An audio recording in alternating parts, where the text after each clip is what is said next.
ዕብራውያን ምዕራፍ 2 እንዲህ ይላል ቁጥር 10 ብዙ ልጆችን ወደ ክብር ሲያመጣ የመዳናቸውን ራስ በመከራ ይፈጽም ዘንድ ከእርሱ የተነሳ ሁሉ በእርሱ ሁሉ ለሆነ ለእርሱ ተገብቶታልና የሚቀድሰውም የሚቀደሱም ሁሉ ከአንድ ናቸው። 10 አይደሉም፣ ሚሊዮን አይደሉም። እንዳዳም አንተ ለእግዚአብሔር ልጅ ስትሆን በቢሊዮንኛ የምትቆጠር አይደለም፣ ከኢየሱስ ከበኩሩ ቀጥለህ። ምክንያቱም በእግዚአብሔር ሐሳብ እኩል የታሰብነን አብርሃምም አንተም እኩል ታስበናል። አሜን የሚል ማን? አሜን የሚል ማን ነው? የዛሬ 40 ዓመት ከተጠመቀው ሰውዬ ጋር እግዚአብሔር ዓለም ሳይፈጠር ከጊዜ በፊት ከዘመናት በፊት ፀሐይ መውጣትና መግባት ከማረጓ በፊት እግዚአብሔር ሰላም ይብዛላችሁ ውድ ወገኖቼ ባላችሁበት ስፍራ ሁሉ የጌታ አገልጋይ ወንድማችሁ ቄስ ኃይሉ ዘሪሁን ነኝ። ቄስ ኤልያስ ሽባባው ከላይ ዕብራውያን 2 ጠቅሰው እንዴት ብለው እንደተነተኑት በጣም ገርሞኛል። ለነገሩ ልክ ናቸው።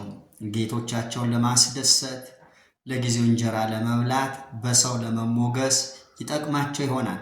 በእግዚአብሔር ፊት ግን ውርደት ነው የሚገጥሙት። ስሙኝ፣ ትንሽ ካደረጉት አንድ ነገር ልጨምር። ባለፈው ዶክተር ተስፋዬ ሮበሌ ወላይታ ላይ ስልጠና በሚሰጥበት ጊዜ ጥቁር መነጽር አድርገው ተሸፋፍነው እዛ ጉባኤ ውስጥ መጥተው መጽሐፍ ገዝተው ሲወጡ ተያያዙ። ያው ፕሮቴስታንቱ ዓለም ጨዋ ስለሆነ ምንም አልተባሉም፣ መጽሐፉን ይዘው ሄደዋል። በሚቀጥለው ምናልባት መጽሐፍ ሲጽፉ ከዚህ አንዳንድ ነገር ቀነጫጭበው አምጥተው እኔ ምሁሩ ሊሉን ነዋ። አይደሉም። ከየት ምንጭ እንደሚጠቅሱ ስለምናውቀው አርፈው ቢቀመጡ ይሻሎታል። ካሁን በኋላ ባይጽፉ ይሻሎታል። ቄስ ኤልያስ ለምን ከአሁን በፊትም የጻፏቸው መጽሐፍቶች በሙሉ እየተተቹ ስለሆነ ይቅርብዎት ነው የምሎት። ይሄ የኔ ምክር ነው።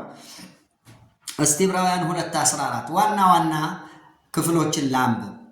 ምዕራፍ 2 ቁጥር 14 እንግዲህ ልጆቹ በስጋና በደም ስለሚካፈሉ የአዳም ልጆች እርሱ ደግሞ በሞት ላይ ስልጣን ያለውን በሞት እንዲሽር ይኸውም ዲያብሎስ ነው። በሕይወታቸው ሁሉ ስለ ሞት ፍርሃት በባርነት ይታሰሩ የነበሩትን ሁሉ ነፃ እንዲያወጣ በስጋና በደም ተካፈለ። የእርሱ ድርጅት በስጋና በደም አልተካፈለም ብሎ ነው የሚያምነው። መጽሐፉ ግን በስጋና በደም ተካፈለ። የአብርሃምን ዘር ይዟል እንጂ የያዘው መላእክትን አይደለም። የያዘው የአብርሃም አካል ነው እንጂ የመላእክት አይነት አይደለም።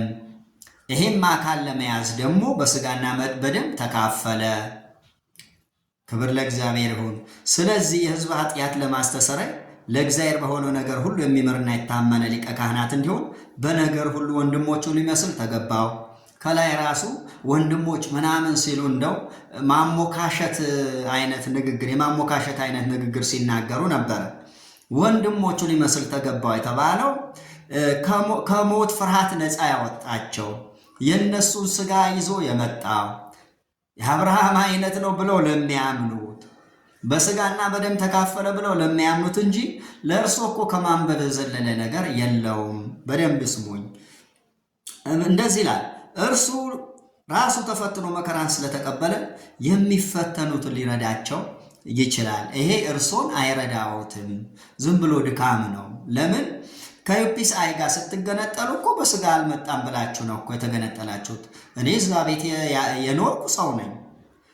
ልጨምር እስቲ ዕብራውያን 4:15 እንደዚህ ይላል፣ ከኃጢአት በቀር በደንብ ስሙኝ፣ ከኃጢአት በቀር በነገር ሁሉ እንደኛ የተፈተነ ነው እንጂ በድካማችን ሊራራልን የማይችል ሊቀ ካህናት የለንም። ከኃጢአት በቀር ነው እንጂ ከሰማይ ስጋ ዱባ ላይ የሚል ነገር የለም። ይሄን ዱባ ለሰፈር ፈልጉ፣ የለም መጽሐፍ ቅዱስ ውስጥ የለም። መቼም እናንተ ቤት ሁሉ ነገር ዱባ ነው። መጣ፣ ሆነ፣ ታያቸው፣ ተገለጠላቸው። ይሄ ዘመን አብቅቷል። ያ ዘመን አብቅቷል። ሕዝብን በልጓም ለጉሞ እንደ ፈረስ መጎተት ካሁን በኋላ አትችሉ፣ አብቅቷል። ሮሜ ምዕራፍ 1 ቁጥር 3 እስቲ አንድ ነገር ልጨምርላችሁ። ይህም ወንጌል ይላል በስጋ ከዳዊት ዘር ስለተወለደ ልክ እንደ እርሱ ከሆነ አሁን ከሰማይ ዱብ ስላለው ስጋ አይደለም።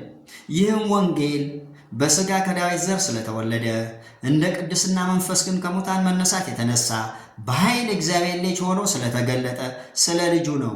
እርሱም ጌታችን ኢየሱስ ክርስቶስ ነው ይላል እና ያልተባለው በማለት ዛሬ ሎሬት ልንባል እንችላለን።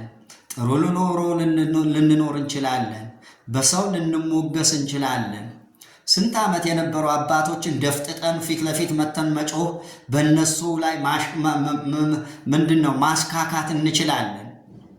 ነገ ግን ውርደት አለ፣ ክብር ሳይሆን ያልሆነውም ባንሆን ያልደረስንበትን የማናውቀውን ለማወቅ መጣሩ እኮ አዋቂነት ነው እና በጣም ልታስተውሉ ይገባል። ይህም መልእክት ከደረሳችሁ ምናልባት ለቄስ ኤልያስ አድርሱልኝ።